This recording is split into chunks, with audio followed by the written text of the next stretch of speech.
Flanked by Prime Minister Sarah Kugangelwa-Amadila, Finance Minister Kale Sletwine, Education Minister Katrina Hanze-Imarwa, as well as his team of presidential advisors, President Geingob said he called the media briefing to converse on three major issues currently dominating the national conversation.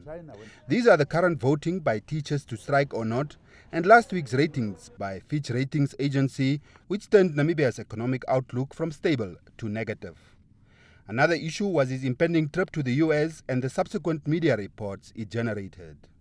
Commenting on the possible strike, the president acknowledged that the strike would be procedural, having gone through all phases until a dispute was declared. He pointed out that in a democracy, everyone had a right to strike. To appeal to teachers to think twice.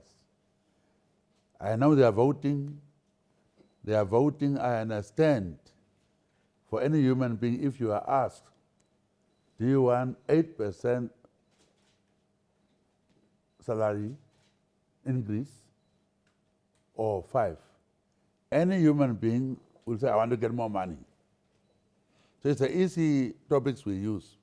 We use emotional issues close to people's hearts, those who are suffering, and try to use that. Of course, they will say yes, but at what cost? The Prime Minister, as well as Education Minister Hanze-Imarwa, also added to the issue of the possible strike by teachers. So what we are saying now is that we really just have the back against the wall.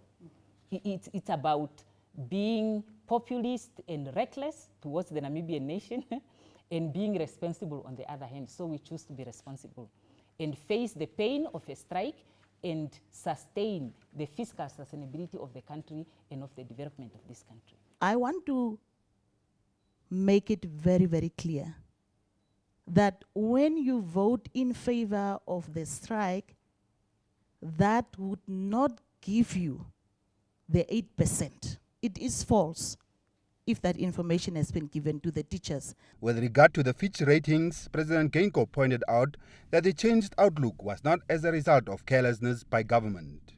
But we undertook to see where we can stop the wastage. Strike or no strike, we decided on that. So we took actions to stop any tender that we suspect that somehow some unethical methods were used will be stopped. We are continuing with that. We will have forensic investigations in certain issues. We are looking also at how to stop wastage. Finance Minister Kale Sletwine also pointed out that the ratings, although expected, came quicker than anticipated, causing ripples in Namibia's small and open economy.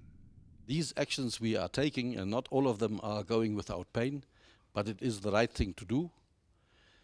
And we will, during the mid-year review and the coming MTEF, follow through with those actions to, as I said, prevent sliding into a situation that is more difficult to get out and would be really becoming unsustainable.